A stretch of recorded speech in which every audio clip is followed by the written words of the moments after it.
Bismillahirrahmanirrahim. Assalamualaikum warahmatullahi wabarakatuh. Alhamdulillahi wa kafa, wassalatu wassalamu ala rasulillahil mustafa wa ala alihi wa sahbihi wa man wafa wa ba'd. Fa ya ahbaballahi wa ahbaba rasulihi sallallahu alaihi wasallam, usi nafsi wa iyyakum bi taqwallahi faqad fazal muttaqun fala tamutunna illa wa antum muslimun. Faqala ta'ala ya ayyuhalladzina amanu taqullaha haqqa tuqatih wa la tamutunna illa wa antum muslimun. Saudara-saudariku dimanapun Anda berada, berjumpa kembali dalam kajian Aku Suka.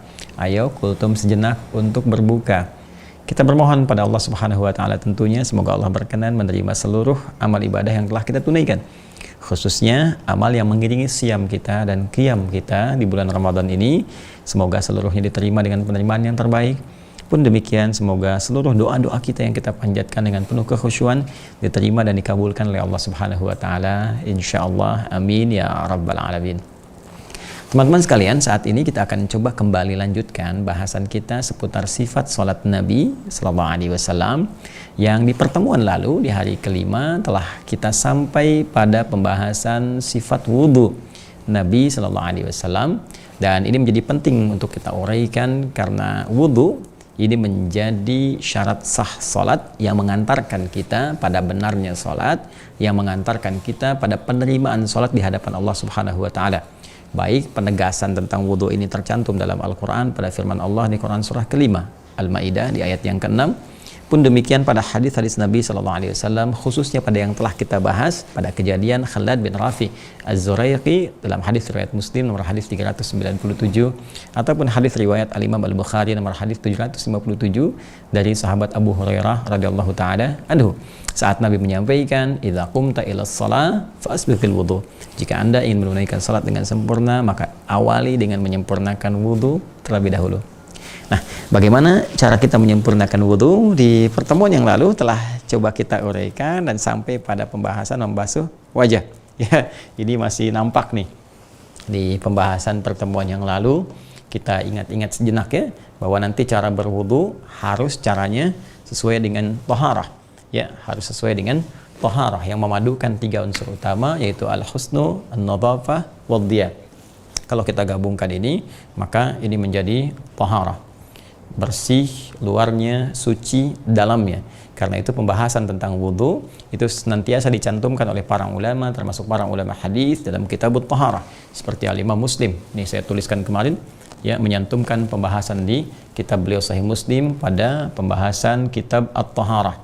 Dan dalam kitab At-Taharah ini beliau menguraikan tentang bagaimana esensi wudu yang kita tunaikan menjelang melaksanakan salat. Nah, wudu dengan taharah ini termasuk nanti penegasan dari Allah Subhanahu wa Ta'ala di penghujung firman-Nya di surah Al-Maidah di ayat yang ke-6, di penghujung ayat yang ke-6. Allah menyampaikan, walakin yuridu liyutahhirakum. Ya, Allah tidak menginginkan memberi beban pada kalian dalam berwudu ini, tetapi menginginkan kalian untuk bertaharah. Ya, untuk membersihkan kalian, menyucikan kalian. Karena itu, sifat wudu ketika kita tunaikan tidak boleh terlepas dari sifat taharah ini. Ya, dengan dua keadaan utama, yaitu nadhafah, untuk bisa membersihkan secara sempurna bagian luar secara fisikal yang dibasuh, ya. Kemudian yang kedua adalah membersihkan bagian dalam, menyucikan ya fungsi-fungsi organ ini yang mungkin melekat kesalahan-kesalahan saat kita gunakan dalam berinteraksi harian, ya. Jadi yang pertama ada fungsi nadhafahnya, ya. Nah, yang kedua memadukan antara husnu dan diya, ya, al-husnu dan al-diya. Nah, ini dia ya, sehingga bagaimana wudu itu melahirkan aura kebaikan, cahaya-cahaya kemuliaan, membaguskan, baik bagus secara basuhannya ataupun membaguskan bagian dalamnya, sehingga suci itu ditunaikan berdasar turunan hadis ini, yang hadis Muslim riwayat sahabat Utsman bin Affan radhiyallahu taala anhu, ya, man tawaddaa fa ahsanal wudu maka kharajat khatayahu, kan, kharajat khatayahu min jasadihi, ya. Jadi kalau seseorang itu berwudu, membaguskan wudunya, maka keluarlah kotoran-kotoran itu dari bagian fisik yang dia basuh, ya saat berwudu itu. Bahkan redaksinya sampai ke adharihi, sampai ke bagian kuku-kukunya. Jadi setiap yang dibasuh dari bagian tubuh kita itu keluar kotoran-kotoran yang mengandung dosanya. Jadi bukan fisiknya saja bersih. Ya seharusnya orang wudu itu memancarkan kebaikan karena bukan sekedar bersih fisiknya, tapi kotoran-kotoran dosa-dosa yang melekat pada anggota tubuhnya yang digunakan berinteraksi itu juga saat yang bersamaan tanggal dengan tanggalnya air wudu, dengan jatuhnya air wudu maka tanggal pula jatuh pula kotoran-kotoran dan dosa yang melekat di dalamnya. Nah, pertemuan yang lalu kita telah uraikan bagian pertama yang pokok dalam berwudu. Masih ingat ya teman-teman sekalian? Jadi berdasarkan kadar air yang kita gunakan saat berwudu maka akan terjadi 3 kejadian. Yang pertama, air cukup untuk disempurnakan keseluruhan, ya, keseluruhan dengan sunnah dan pokoknya. Yang kedua, kadar air yang hanya cukup untuk pokoknya saja. Nah, yang ketiga, yang memang tidak bisa kita gunakan walaupun ada airnya, fa illam tajidu ma'a, dan fatayammamu, kita nggak bisa gunakan air. Wajada di sini bukan hanya menemukan tapi juga ada airnya tapi nggak bisa menggunakannya. Ya, seperti saya sampaikan kemarin, air melimpah tapi sakit nggak bisa gunakan air misalnya kan. Kemudian air terbatas nggak bisa dipakai karena dipakai untuk hajat tertentu saja. Ya, atau dalam kondisi memang air nggak ada sama sekali, maka fatayammamu, maka gunakan babnya untuk tayammum. Nah, sekarang kita ingin belajar yang pokoknya dulu teman-teman sekalian. Karena nanti kalaupun sunnahnya sempurna, pokoknya tidak bermasalah. Ya, contoh misalnya kumur-kumur itu sunnahnya, kumur-kumurnya bagus tapi membasuh wajahnya nggak sempurna, maka bermasalah, ya kan? Nah, ini ada 4 yang pokoknya itu. Ini mengambil dari Quran surah ke-5 Al-Maidah di ayat yang ke-6. Ya, ya ayyuhalladzina amanu, hai semua orang beriman, dipertaruhkan imanmu di sini menjadi parameter kebenaran wudu'mu. Kemudian idza qumtum ilas shalah, jika engkau ingin menyempurnakan salat, ya, faghsilu wujuhakum, maka mulai pertama berwudu dengan membasuh wajahmu. Ini telah saya terangkan. Bagi yang Anda baru bergabung saat ini, mohon izin untuk bisa mengecek di episode yang lalu. Yang telah punya buku itu, ya, catatan penuntut ilmu spesial Ramadan, tinggal Anda scan saja di hari yang ke-5 barcode-nya, ya, scan, nanti akan muncul tayangan yang kemarin dan Anda lihat bagaimana kami menunjukkan proses untuk membasuh wajah. Nah, wajah telah selesai. Sekarang kita masuk pada bagian yang kedua, wa aydiyakum ilal marafiq. Wa aydiyakum ilal marafiq, dan tanganmu. Lihat baik-baik ya, lihat harokatnya. Wa aydiya, nih, wa aydiyakum, ada harokatnya fathah. Ya, ini waw ataf. Waw ataf tuh huruf yang berfungsi mengikutkan hukum dari informasi yang disampaikan setelah huruf waw itu pada yang sebelumnya. Ya, jadi ini ada huruf waw, ada informasi yang disampaikan setelahnya. Ya, aydiyakum ilal marafiq, tangan sampai siku. Hukum ini diikutkan pada kalimat sebelumnya. Ini informasi sebelumnya. Faghsilu, nah ini diikutkan pada perintah ini, maka basuhlah, ya kan? Faghsilu, basuhlah, karena ini fi'il amr, maka yang terletak setelah fi'il amr harus nasab, ya, harus mansub, harokatnya nasab yaitu fathah. Maka di sini wujuha, kan, wujuhakum, niha, faghsilu wujuhakum, ini pun ikut aidiya, ya kan, pakai fathah, harokatnya sama-sama fathah.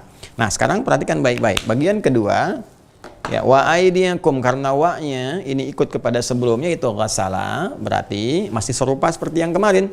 Saat akan membasuh wajah, yaitu ambil airnya seperti ini, ditumpahkan itu kan ke tempat yang akan dibasuh. Kalau kemarin wajah, ya, dengan penekanan kepada jari di telunjuk dengan ini ibu jari itu yang telah kami terangkan. Nah, sekarang akan masuk ke tangan. Sebelum masuk ke sini, saya ingin tunjukkan dulu bagian-bagian tangan karena nanti di syariat itu detail sekali. Tangan itu ini teman-teman, dari jari-jari sini sampai ke sini. Ini tangan dari sini sampai ke sini. Ya. Namanya yad. Jelas ya? Apa namanya? Yad, yadun. Ya, ya dan dal, yadun. Jamaknya disebut ID. Ya, jamaknya ID. Ya, hamzah, ya, dal, ya. Yadun jamaknya ID. Dari sini sampai ke sini. Paham ya? Nah, jadi di sini karena bentuknya untuk banyak, untuk orang-orang beriman banyak kan, nggak mungkin tangannya cuma satu untuk satu orang saja, tapi banyak. Maka di sini dijamakkan aidiyakum. Jelas ya? Ya-nya berharakat fathah. Ya, untuk menunjukkan nasab pada perintah sebelumnya. Nah, tangan itu dari sini sampai sini. Nah, ada bagian-bagian batasan di tangan yang penting kita ketahui. Contoh, ini jari-jari disebut asabi'. Asabi'. Ini kaffun. Ya, kaffun. Ini bagian dalam ini ya. Bagian dalam ini kaffun. Telapak. Kemudian di sini pergelangan. Ya, pergelangan itu rusghun. Ra, sin, ghain, rusghun. Ya. Kemudian sampai ke sini, siku, mirfaq, jamaknya marafiq. Ya, mirfaq jamaknya marafiq. Paham ya? Baik, mirfaq jamaknya marafiq, sampai ke sini nanti katif, ya, dada sampai bagian sini. Ini sodrun, yang ini katif, ya, sampai ke pundak kita ini. Baik, sekarang lihat baik-baik teman-teman sekalian. Fokus baik-baik.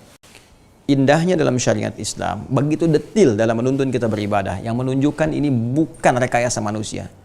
Ini sudah pasti aturan yang di luar nilai-nilai kemanusiaan. Ya, ini pasti di luar pemikiran manusia. Wajar karena semua ajaran yang kita kerjakan dalam Islam, ibadah kita semua bersumber dari petunjuk Allah Subhanahu wa taala. Karena itu diatur sedemikian detil. Ya, karena dalam Islam aturan-aturan tentang tangan itu spesifik.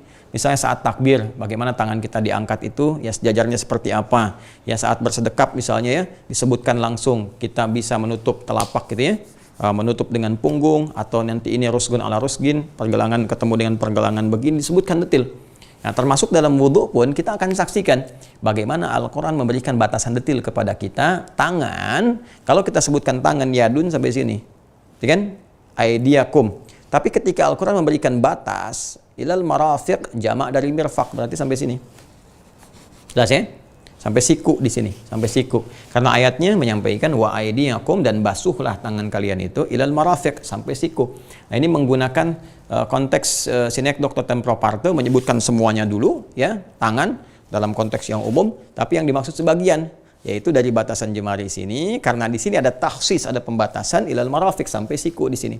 Nah, jadi yang disebutkan oleh Al-Quran ketika akan membasuh, ambil airnya, basuhlah kemudian dari tangan ini, ya, dari jemari sampai dengan siku di sini. Paham ya? Nah, ini satu.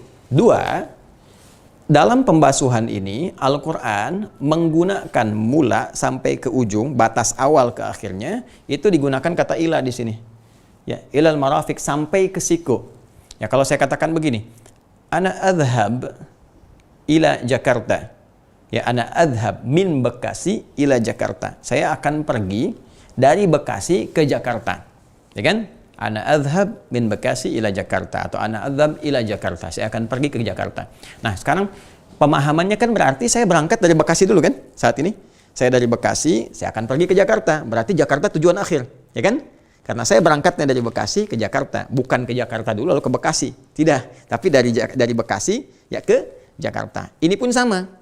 Ya, ketika menggunakan kata ila, maka ini nihayatul ghayah, ini ujungnya. Nihayatul ghayah, ini ujungnya. Jadi dimulainya dari sini, teman-teman sekalian, dibasuhnya sampai ke siku. Jadi bukan dari siku ke bawah. Saya agak kurang sepakat ya. Kita menghormati mungkin perbedaan, tapi kalau kita melihat dalil yang kita sampaikan ini, ya, yang kita dapati dari Al-Quran langsung, dan pemaknaan kebahasaannya menunjuk kepada hukumnya, kita dapati bahwa yang dimaksud basuhannya itu dari sini, jemari sini, sampai ke siku. Jadi bukan dari siku ke bawah. Bukan buka keran, kemudian diusap-usap begini. Ya, jadi bukan dari siku ke sini, turunkan ke bawah begini, bukan. Ya, jadi yang dimaksudkan ambil airnya begini. Ya, setelah itu tumpahkan, kebanyakan dibasuh dari mulai jari sini. Jari sampai ke siku gini. Jadi jelas ukuran air kan jatuhnya ke sini tuh. Ya. Jatuh ke sini, kemudian basuhkan sempurna ke sini. Sekali, kan? Nah, kemudian coba 2 kali, ya. Nah, baik ya. Paling banyak 3 kali. 3 kali itu maksudnya begini teman-teman. Itu ukuran banyak yang kiranya memenuhi basuhan, ya. Jadi sebetulnya kalau misalnya cukup sekali, 2 kali pun kalau sudah terasa rata bisa cukup, nggak ada masalah, selesai. 3 kali itu batas. Batas masa sih sampai 3 kali belum rata-rata gitu kan? Ya kan? Nah, faman zada faqad asa Abul Qasim. Hadisnya mengatakan siapa yang berlebihan pakai airnya, dia telah bermaksiat kepada Nabi sallallahu alaihi wasallam. Artinya melanggar ketentuan Nabi. Nabi nggak ngajarin begitu. Nabi ngajarin air yang secukupnya, nggak berlebihan. Itu kan? Karena itu penting kami sampaikan, begitu kita mengambil bagian airnya, kemudian ditumpahkan oleh kita, ya kan? Tumpahkan, basuhkan dulu. Nah, kemudian setelah itu ambil lagi, kalau merasa belum rata, ratakan kembali, gitu kan? Nah, ratakan kembali, terus, itu kan? Nah, kalau kita belum merasa meratakan, terus sampai dengan 3 kalinya itu. Ya, baik. Nah, penting teman-teman untuk disadari bahwa saya mau tanya begini. Ini dari jari ini, kemudian sampai tangan sampai siku, yang sering kita gunakan beraktivitas itu yang mana? Ini kan? Ya kan? Hah? Dan jarang ada orang berinteraksi dengan menggunakan sikunya kan? Saya belum temukan orang misalnya ngetik pakai siku begini. Ya pasti begini kan? Nah, bikin status begini misalnya, nggak ada, pasti begini. Nah, ini kan sering berbuat salah nih. Ya kan? Menulis sesuatu yang salah, nyantumin komen yang merugikan orang lain, ya, atau menyindir perasaan orang lain dan sebagainya, bikin hoax dan seterusnya. Ini kan ini yang berperan nih. Ya, sembarangan, yang suka periksa-periksa WhatsApp suami atau suami periksa-periksa punya istri, ya, hitung-hitung dompet, isi dompet suami atau sebaliknya, ya, dalam konteks yang tidak dibenarkan dan sebagainya. Ini intinya ini, ya, jemari ini. Sedangkan hadis mengatakan seorang yang berwudu itu kalau wudunya benar, maka bersamaan dengan air wudu yang dibasuhkan dalam tempat wudunya pada anggota tubuhnya, maka bersamaan itu pula kotoran-kotoran yang melekat, ya, pada bagian fisik tempat wudu ini itu akan jatuh, baik kotoran luarnya fisikalnya ataupun dosa yang melekat di tempat yang dibasuh itu. Nah, wudu bersifat taharah. Ketika kita membasuh, bukan sekedar kita hilangkan yang kotor nih secara fisikal, ada kotoran, kan, dan sebagainya. Tapi saat yang bersamaan juga kita sadari salah apa nih sebelum wudu tangan ini. Tangan ini pernah salah apa?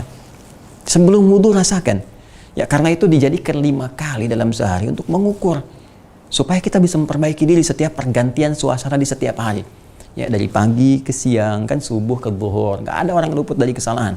Ya kan? Kemudian zuhur ke asar, asar ke maghrib, maghrib ke isya. Nggak ada orang luput dari salah. Kalau benar begini cara wudunya teman-teman sekalian, ini tangan pasti jadi tangan yang baik. Setiap saat, karena setiap kotoran yang melekat, salah yang melekat, zuhur ke asar punya salah nih. Kita bersihin, kita ingat-ingat, kita mohon ampun pada Allah, ya Allah. Mohon ampun ya Allah, jadikan tangan ini tangan yang baik, selalu menyentuh pada yang baik, terhindar dari maksiat pada yang jelek-jelek. Ini harusnya begini. Jadi mustahil ada tangan orang wudu itu bisa digerakkan pada hal-hal yang maksiat, mustahil. Tangan orang wudu itu mustahil dipakai korupsi. Ya, tangan orang wudu mustahil dipakai mencuri, mustahil digunakan untuk berbuat maksiat. Mustahil. Karena tangan taat itu mustahil akan mengerjakan maksiat di saat yang bersamaan. Ya, jadi ini bagian yang kedua, wa aidiakum ilal marafiq, tangan sampai dengan siku. Jelas ya? Kemudian yang ketiga, teman-teman sekalian, masuk ke sini, wamsahu bi ru'usikum. Nah, ini menarik sekali. Jadi setelah di sini faghsilu, kan? Dari kata ghasala. Nah, ke sini wamsahu dari kata masaha. Ya, masaha nih. Nah, sudah beda ya. Nah, terus di sini ru'us, pakai ba lagi, bi ru'usikum. Nah, harakatnya di kasrah, i, tuh. Yang ini a, faghsilu wujuhakum wa aydiyakum, yang ini kasrah, i. Nah, hati-hati, perbedaan harakat bisa melahirkan perbedaan makna. Ya, jadi tidak serupa nanti. Apalagi di sini kata perintahnya berubah dari ghasala, ya, ghasala yaghsilu faghsilu jadi masaha, yamsahu, wamsahu redaksinya. Masaha itu mengusap. Ya, mengusap, mengurap itu masaha, masaha yamsahu. Ya, asalnya mengusap untuk menghilangkan sesuatu. Ya, mengusap untuk menghilangkan sesuatu. Ya, jadi kalau kita ingin menghusap, menghilangkan sesuatu atau mengurap sesuatu sehingga hilang apa yang kita inginkan dengan urapan atau dengan usapan itu disebut dengan masaha. Ya, emsah sebora. Tolong ini hapus ya papan tulis. Maka kita hapus, diusap begini kan pakai penghapus. Nah, sehingga apa yang akan dihapus itu hilang. Ya, jelas ya? Nah, masaha yang melekat sifat usapannya disebut masih. Nabi Isa alaihissalam ya mendapatkan gelar dari Allah di antara mukjizatnya al-masih. Ya, idz qalatil malaikatu ya Maryamu innallaha yubashshiruki bi kalimatin minhu ismuhul masihu Isa bin Maryam.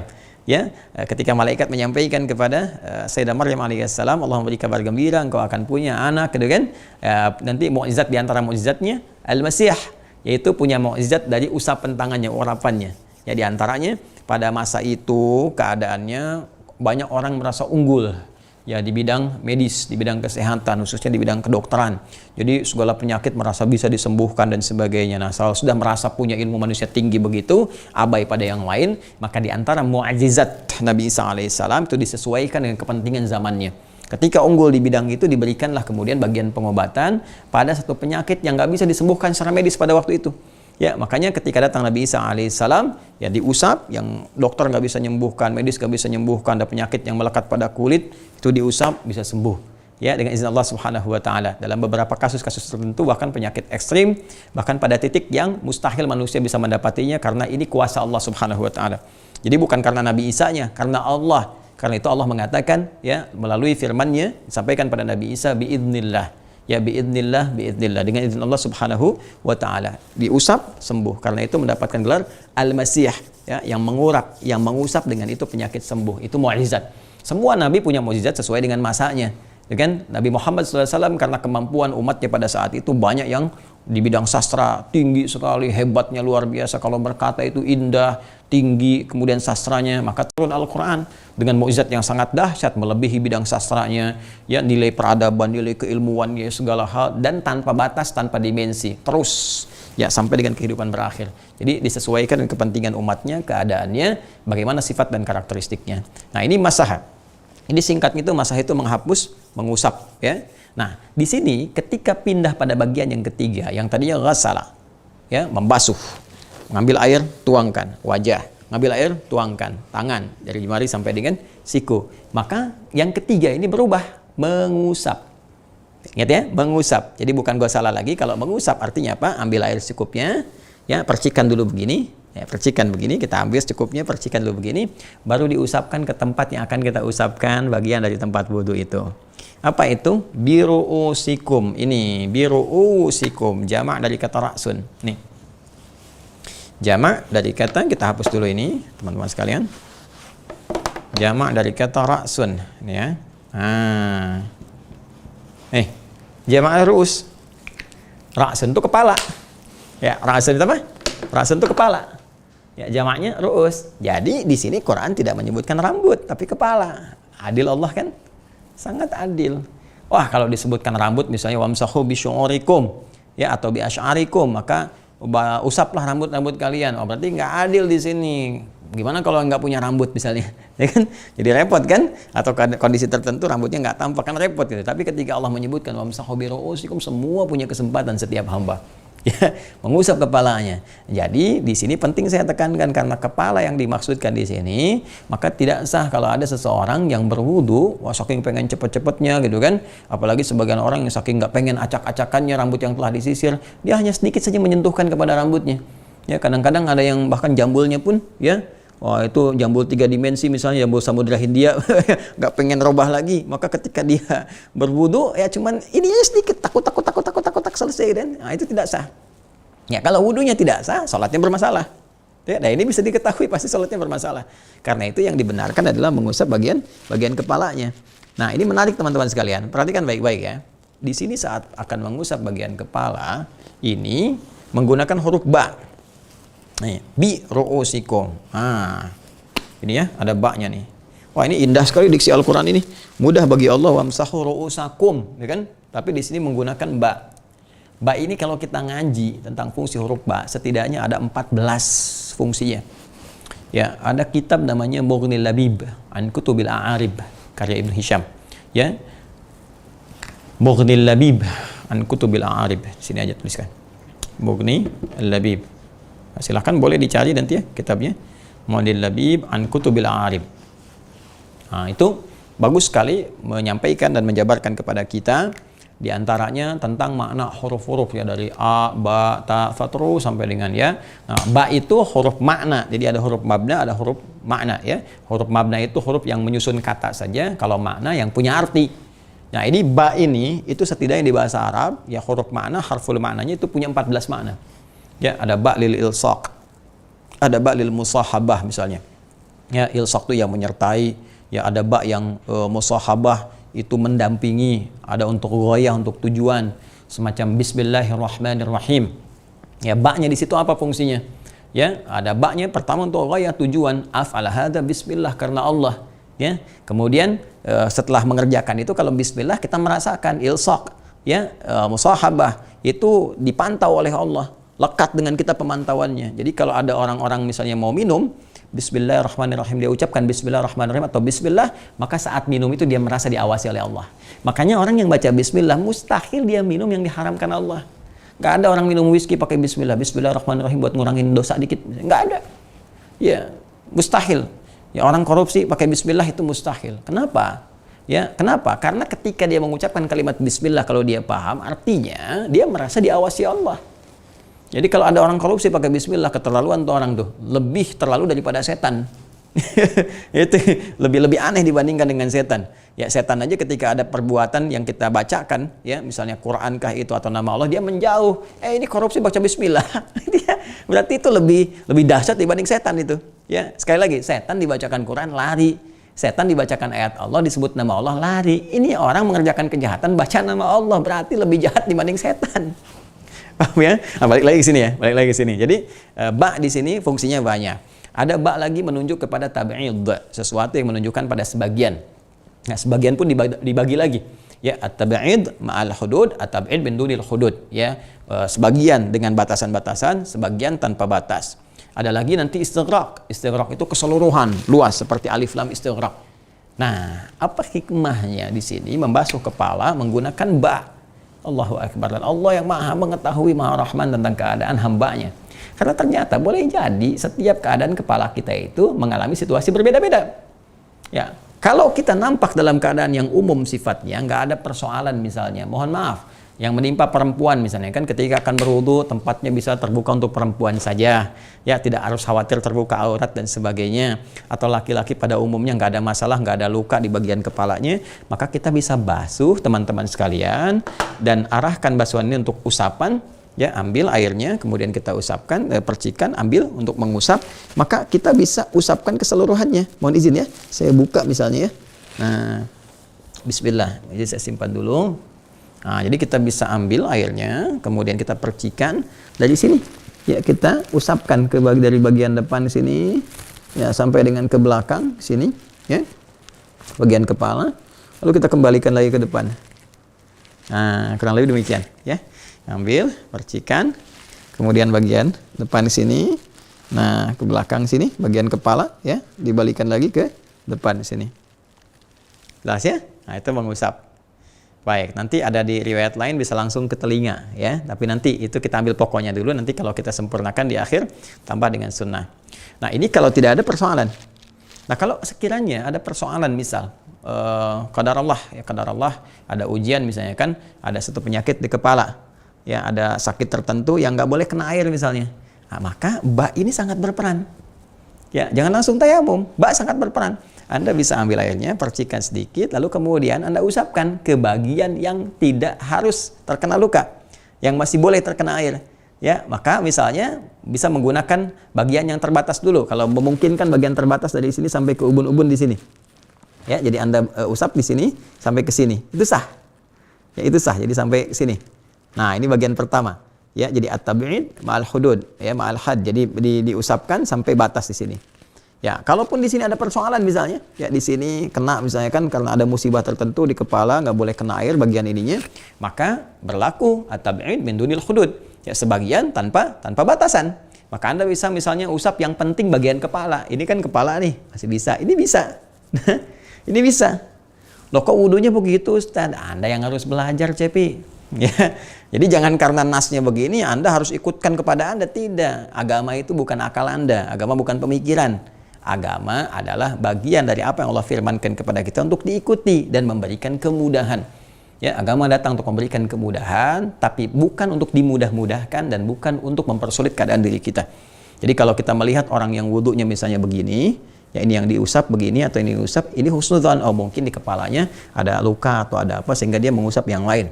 Jangan Anda katakan aliran lain tuh bid'ah tuh. Bukan di situ bid'ahnya, Anda yang belum tahu ilmunya. Ya, maka penting kita untuk belajar. Termasuk akhwat misalnya. Ya, akhwat. Kalau akhwat itu perempuan. Ya, kalau laki-laki ikhwan. Baiknya kalau laki-laki ikhwan. Jadi jangan sampai para akhwat siap. Nah, itu laki-laki, ya. Jadi laki-laki ikhwan. Kalau digabungkan laki-laki dengan perempuan ikhwah, ya. Nah, kan akhwat pakai kerudung kan? Nah, di kerudung kadang-kadang ada satu kondisi situasi yang ketika dia akan berwudu misalnya, mohon izin, mohon maaf ya ada kondisinya yang nggak terbuka sepenuhnya atau nggak bisa buka kerudung sepenuhnya gitu kan. Nah, Anda bisa mengambil bagian airnya kemudian diusapkan bagian kepala di sini. Ya, itu sah hukumnya.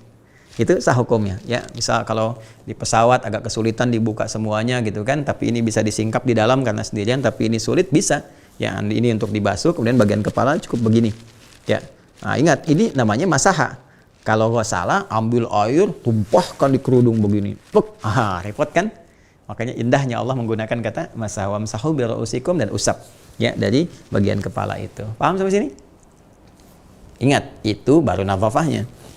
Sekarang untuk mendapatkan cahayanya gimana? Diyanya, husnunnya, taharahnya.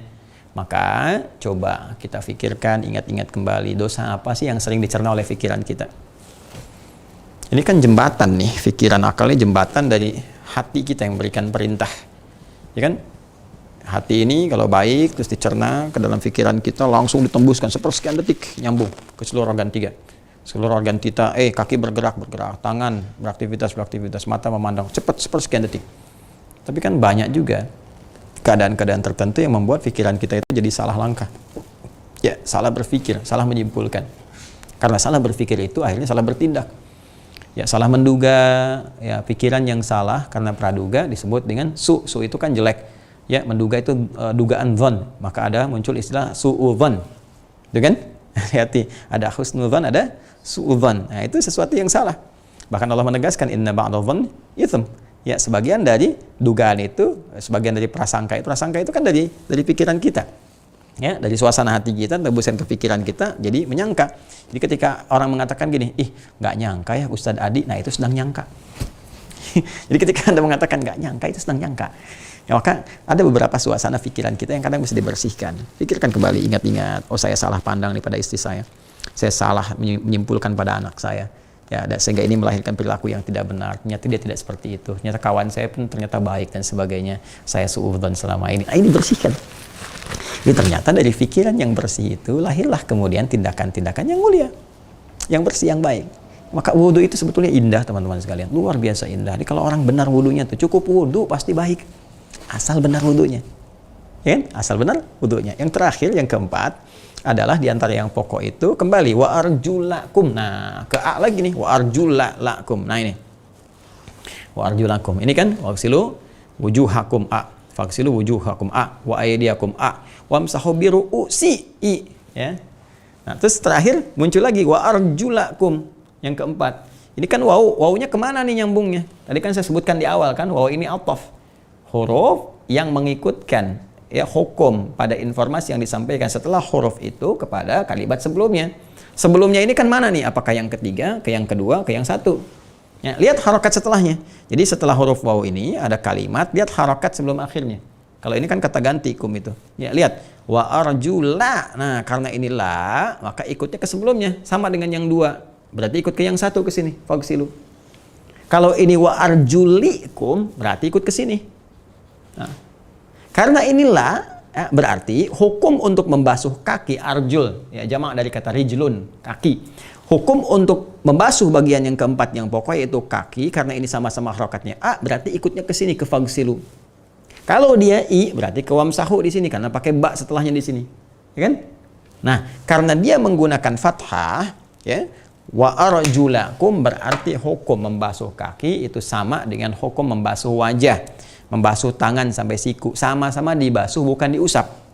Ya, artinya apa? Artinya proses membasuh kaki itu mengambil airnya kembali, ya, lalu ditumpahkan di tempat yang akan dibasuh. Yuk, sambil duduk biar kelihatan lebih jelas gitu kan? Bagaimana kita akan membasuh kaki? Lihat teman-teman sekalian ya, fokus ya. Wa arjulakum ilal ka'bain. Ya kan? Kaki sampai mata kakimu. Ingat, sampai mata kaki. Jadi dari kaki di sini sampai ke sini. Jadi bukan dari mata kaki dulu diturunkan, ya, dari kaki di sini, ya. Nah, makanya ketika kita akan basuh ini kita ambil airnya dulu, fokus baik-baik, ambil air, ya. Biasanya di Arab kan suka ada tempat untuk duduk ya, di tempat wudhunya itu, atau beberapa masjid di Indonesia juga ada yang coba meniru. Nah, ini cukup bagus untuk membasuh kaki supaya kita tidak mengangkat salah satu dan ada keseimbangan ya. Jadi kita ambil dulu kalau ini keran. Ya, atau bisa menggunakan misalnya gayung atau mud untuk ukuran yang cukup untuk kita berwudu seperti Nabi pernah mengajarkan. Jadi kita buka ya keran, jangan berlebihan tentunya. Saya biasanya kalau suka buka begini, ambil, tutup lagi begini. Ya, supaya airnya tidak terus mengocor atau misalnya kita kecilkan supaya tidak terlalu banyak yang keluar. Ambil begini, tumpahkan di tempat yang akan dibasuh. Ya, pertama kalau kita mau bagi tiga dulu, bagi tiga ya, bagian ini dulu, jemari untuk di sini. Ya, kemudian kita bagian ratakan ke sini sampai sini. Yang terakhir baru kita ratakan keseluruhan. Ya, 3 kali basuhan. Jadi kita ambil pertama, kita contohkan, ambil dulu. Lalu kita basuhkan ke sini, biasanya saya demikian. Lalu ini di sela-sela dulu nih, teman-teman sekalian. Ambil. Nah, sela-sela begini. Ya, yang di sininya. Ya, pakai ini lebih mudah, pakai kelingking. Ya, kenapa nggak pakai jempol Ustadz? Kebesaran. Ya, jadi kita yang simple aja digunakan ini, teman-teman. Kalau mau panggil sini, bisa gunakan di sini misalnya kan seperti ini, ya. Atau mau boleh pakai yang kiri juga, kalau tergantung kemudahannya aja. Ini kita gunakan di sini, ya. Bersihkan, terus sampai di sini nih, ya. Bagian kuku nih khususnya di jempol, ya. Di samping-sampingnya kita bersihkan seperti ini. Nah, sampai demikian. Bagian ini yang pertama, ya. Nah, sehingga ini bersih. Ini juga sama. Awas, ini ada persoalan nih di kotoran yang menyekat ya di bagian kuku ini. Ini banyak disoal. Ya, terutama juga Nabi SAW pernah menyinggungnya. Ada orang yang banyak punya persoalan di alam kuburnya karena persoalan kotor saat menghadap Allah. Ya, maka ada yang mendapatkan hukuman bahkan karena menyengaja demikian. Ya, sama aja Anda beginilah, Anda datang ke tempat pimpinan dengan alas kaki yang kotor. Ya, Anda pakai sendal kotor, ada apa namanya? Ada tanahnya misalnya, atau bahasa Spanyol itu apa, letak ya. Itu jadi ada apa namanya itu, admin John ya, jadi tanah basah gitu ya, tanah basah yang seperti itulah gitu ya. Jadi Anda datang kan tuh nempel tuh di karpet tuh, ya, nempel di karpet itu ke bawah kan nggak enak kelihatannya. Nah, ini Anda kan sholat buka sepatu, buka alas, terus ininya kotor ya, sama aja bawa kotoran. Terus Anda tahu itu nggak Anda bersihkan, bermasalah. Ya, maka basuh dulu ini, nah, terus ya seperti ini diselai. Nah, kemudian bersihkan seperti ini. Satu, ambil lagi airnya. Nah, bagian yang kedua ratakan ke sini. Nah, ratakan ke sini, bagian ujung sampai kedua mata kaki di sini. Ya, dua mata kaki ini satu, ini dua ya. Sini. Nah, kalau kita menduga belum rata, ambil yang ketiga. Ya, ambil yang ketiga, ambil lagi, ratakan keseluruhannya 3 kali. Nah, ini satu selesai. Kemudian baru pindah ke yang sebelah kirinya. Nah, ini teman-teman sekalian, penting untuk diketahui. Ingat baik-baik ya. Ingat baik-baik. Bahwa sifat yang tadi itu taharah harus ada. Jadi bukan sekedar bersih kotoran di luarnya, kita harus merasakan di kaki dipakai langkah kemana aja. Ya, melangkah kemana saja. Ingat-ingat tuh, ada yang mungkin sebelum kita wudhu ada sesuatu yang salah, langkah yang keliru, gitu kan. Nah, itu kita minta kepada Allah supaya kaki kita dibimbing. Ya, kita bertobat, mohon kepada Allah supaya kaki ini diperbaiki langkahnya, jatuh kotoran-kotorannya, kan? Kharajat khotoyahu, jadi keluar kotoran-kotoran dan dosa-dosanya, sehingga diampuni. Kalau ini wajahnya bersih, kemudian tidak mengandung dosa lagi, tangannya bersih, nggak mengandung dosa, sampai kepala pikiran bersih, kaki bersih. Demi Allah saya katakan, jadi orang baik. Jadi orang baik, dan kita rindu kebaikan-kebaikan itu. Ya, orang yang tinggi kedudukan, banyak harta itu udah banyak ya. Udah banyak, yang pintar-pintar banyak. Kita kekurangan orang baik saat ini, kekurangan orang baik. Ya, banyak orang pintar, tapi karena nggak baik, maka kepintarannya digunakan pada yang tidak baik. Itu yang kita sesalkan. Maka kita harus ya bergerak lebih jauh lagi, jangan berhenti di penyesalan, tapi kita memperbaiki keadaan diri kita dan mendoakan orang lain supaya lebih baik.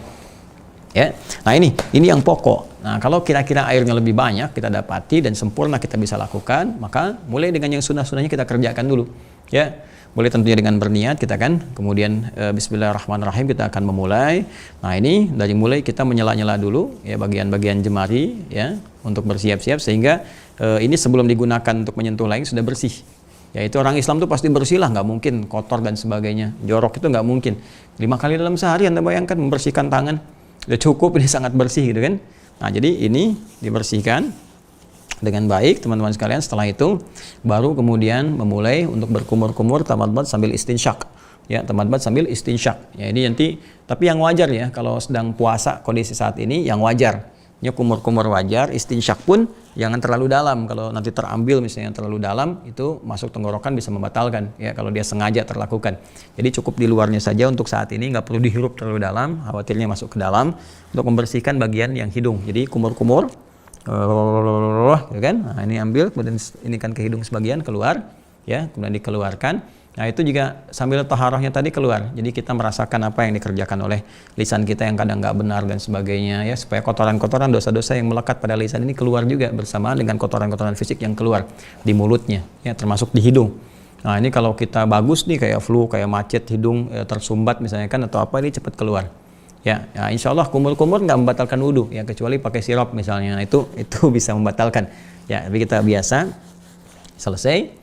Kemudian dari kumur-kumur kita bersiap untuk membasuh wajah seperti tadi saya sampaikan ya. Ambil airnya, kemudian ke wajah ya. Ini Anda bisa bagaimana, tapi saya biasanya begini ya, buka begini, kemudian ke tengah lagi. Nah, ini yang jemari telunjuk seperti ini, membersihkan ini ya. Kemudian yang ibu jari seperti kemarin saya ajarkan ke bagian bawah ke sini, lalu ke dagu dan selai-selai di sini, ya. Kemudian 2 kali dan seterusnya. Tangan sampai siku, ambil lagi di sini, ke sini, kembalikan ke sini, ya, bersihkan kembali, terus ya sampai 3 kali maksimal, kemudian pindah ke yang kirinya. Ya, jadi kalau saya lebih memilih 3 bergantian, sekali sini, sekali sini, tidak. Ini sempurnakan dulu, baru kemudian yang kiri.